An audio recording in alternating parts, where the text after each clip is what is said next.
Good morning, church. Happy 4th of July. I'm coming to you remotely from the socially distanced comfort of my back deck, and we're doing this remote lesson a little bit differently. I'm filling in for Randy. He's going to be off today. Looks like we're going to be doing another 3-week remote worship service. Some of the changes that they've made to the requirements for us gathering just made it really difficult to expect everybody to adhere to. So we thought it might be better to kind of reset and come back at it in a few weeks. So hopefully this will work out, and we'll be able to get together soon again, maybe within the next few weeks. So today I wanted to talk to you a little bit. I know it's the 4th of July, and so I have a couple of things I want to share about that. I know, with the pandemic and that's going on, we're all changing our lifestyles. We're adjusting to new normals. Everything's has a different set of protocols. I work remotely a lot of times. I try to stay distant from my clients. It just creates a whole different world right now, and I know it can be discouraging, but hey, we're going to get through this, and at some point we're all going to be together again and back to our normal way of life. So I know, some of the things that I've been concerned about has been, just the way that the pandemic has affected our worship services and our church as a whole. We know that we're going to have to kind of make adjustments, and we're going to do that. The other thing is just, our the economy that we're in right now.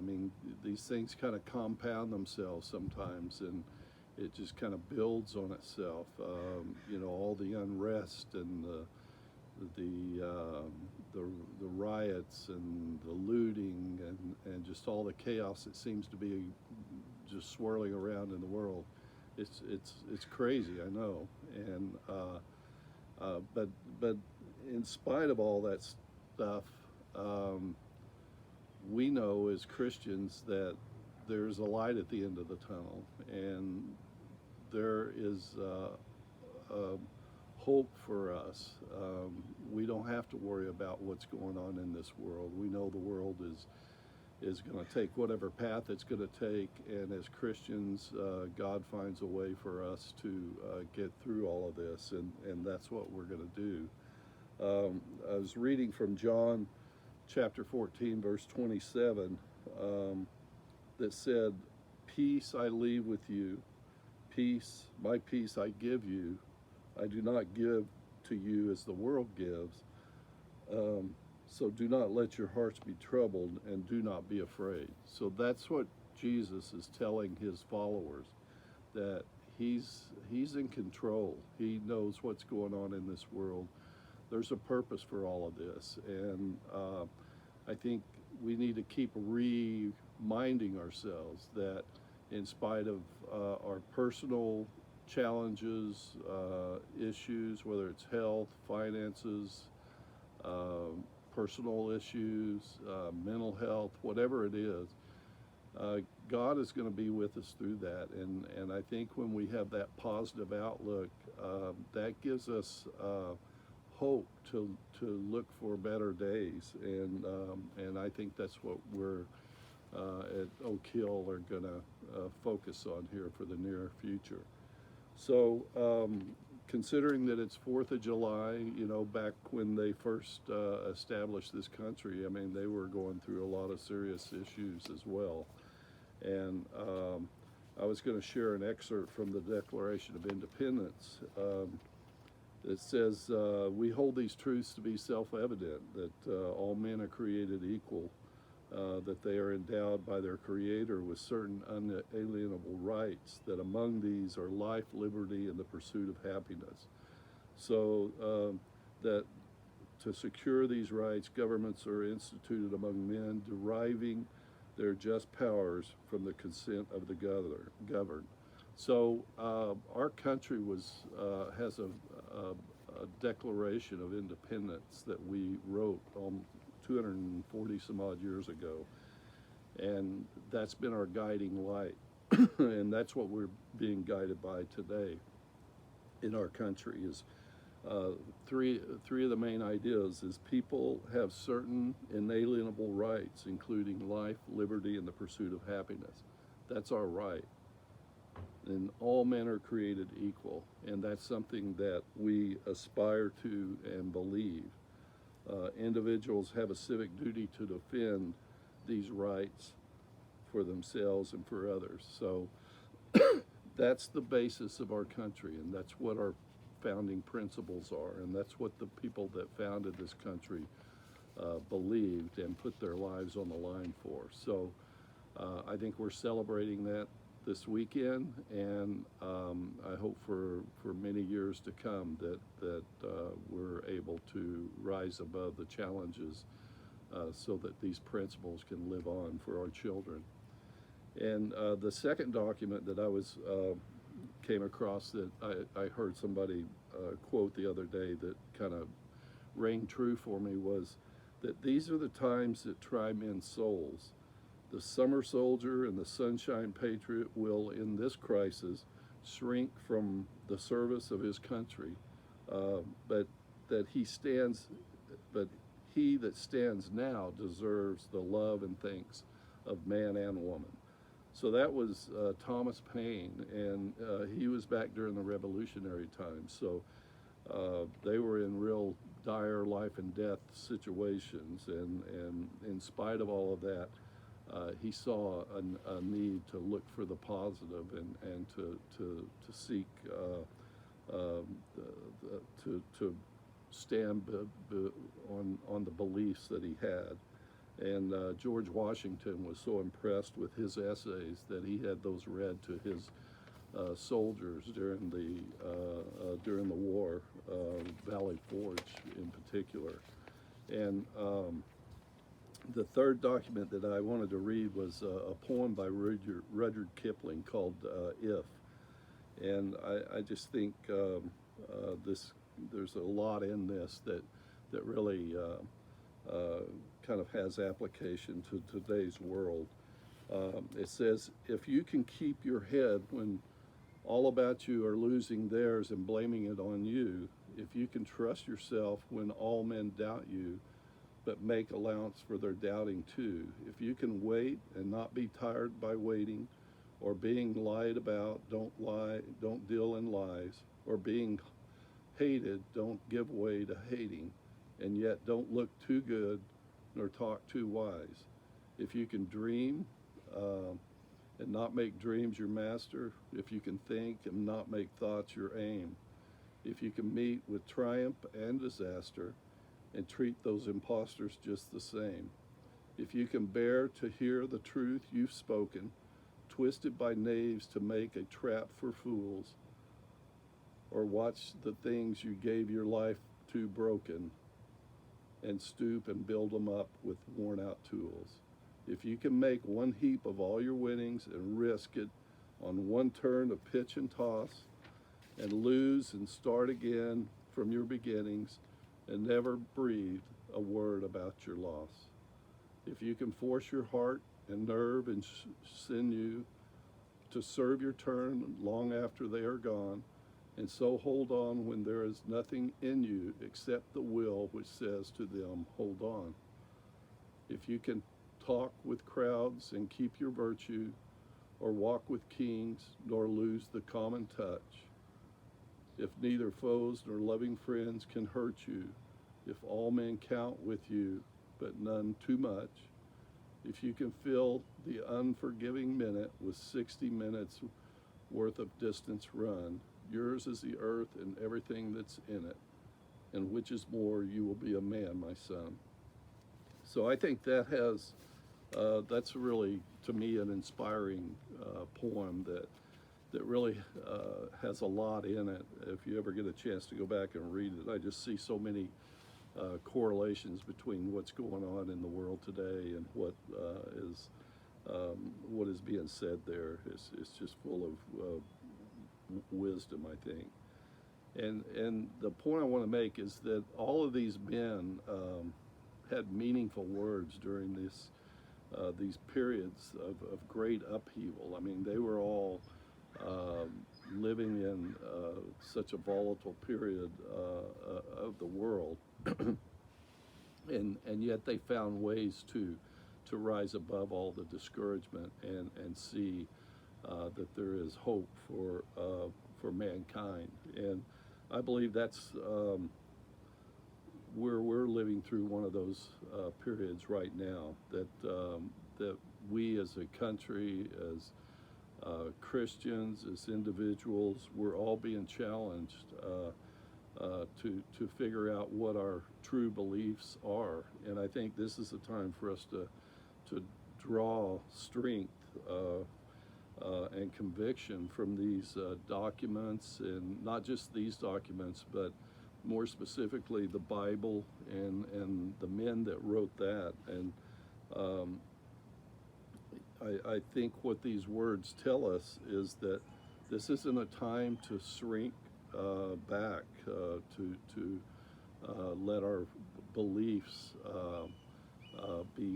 go by the wayside. I think this is really times that try men's souls. This is a time for us to take stock in what our belief is and who our God is, and really look to Him to give us a clear direction. You know, I think the way we do that is that we want to stay in the Word. I think as Christians at Oak Hill, the thing that we want to do is really pour ourselves into the Word of God and let those stories and those parables, those teachings really permeate our life, our consciousness, our minds. They talk about renewing the mind, and I think that's important. I think the more time that we spend studying the Word and contemplating what those things mean, the more opportunities we're going to see to make adjustments in our individual life. So, I mean, that's the thing that I would encourage each of you, as well as myself, to do. Philippians says to work out our own salvation with fear and trembling. In other words, I think that says to let your faith reveal the characteristics of Christ in you. Excuse me. So we need to start showing our faith in our actions, and I think that can be in everyday, just little things, showing kindness to individuals that we meet. I mean, somebody new that maybe we surprise them with something that's they weren't expecting, by just showing love or a kindness or consideration. People, I think, need to make connections like that again. And I think more so, I think even at our church, I think we need to renew our commitment to each other and to find ways to help each other and encourage each other, especially those that may have special needs, that we invest ourselves in each other's lives and take a joy in helping each other through difficult situations. So I think that's what I would see us doing as a church. And basically, let's get our heads together and let's believe in what God is doing in our lives, and let's let Him guide us in all these things. The bigger things, I think we leave that to God. I mean, we can't change the outcome of elections on an individual basis. We can only vote the way that our conscience tells us to. And as far as unrest, and where there's going to be these things that go on time and time again, it's just a cycle, and we're just we have a maybe in a perfect storm right now, in that we've got pandemics and unrest, and not to mention an election year, which basically means that everything is subject to interpretation, and the information we get is not always really straightforward information. So I think Philippians 4:7 says, "And the peace of God, which passes all understanding, shall keep your hearts and minds through Jesus Christ." So I think if we keep ourselves focused on Jesus, that He's going to give us a peace and a comfort in our lives through these difficult periods. So, one thing is, let's keep in mind, we weren't put here to be pampered. I mean, we're Christians, we're children of God. We're here to be forged and molded into the image of God, into the image of Christ. And so I believe, this unique time in history, it gives us, each person, a unique opportunity to kind of reassess our beliefs, recommit ourselves to God, and focus on our spiritual lives, and not so much on what's going on in the world. It gives us an opportunity, because of such unrest, to really turn away from the world, let it go the way it's going to go. We need to focus on our Christian path, and how we're going to manage our walk in this life. Ephesians 2:10 says, "For we are His workmanship, created in Christ Jesus for good works, which God prepared beforehand that we should walk in them." So let's figure out what our works are. You help me, I'll help you. Let's see where our talents are. Let's see how we can put them to work, and let God use them.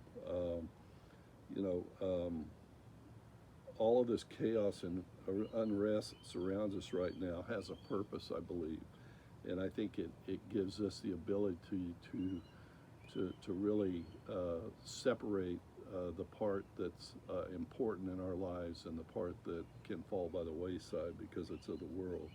I mean, there's always going to be troubles that show up in our lives from time to time, but there's a saying, and I know Lincoln used it in one of his addresses, that this too shall pass. So no matter how high the high, and no matter how low the low, heaven and earth, Matthew chapter 24 verses 35 says, "Heaven and earth will pass away, but my words will never pass away." So we live in an ever-changing world, and we're not always going to be in this combination of chaos and pandemics and financial upheaval. Those things are out of our control to some extent, and we need to turn those things over to God. Let's focus on what we can change and do about ourselves, and let Him work in our lives. 1 Timothy 1:5 says, "The goal of this command is love, which comes from a pure heart and a good conscience and a sincere faith." So let's focus on those three things. Let's focus on our hearts and our conscience and our faith. And like Thomas Paine said, these are times that try men's souls. Let's rise to the occasion, so we can not only earn the love of man and woman, but also to hear Jesus say, "Well done, thou good and faithful servant." So happy 4th of July, and God bless you and keep you, and let's look forward to seeing each other soon. Thanks.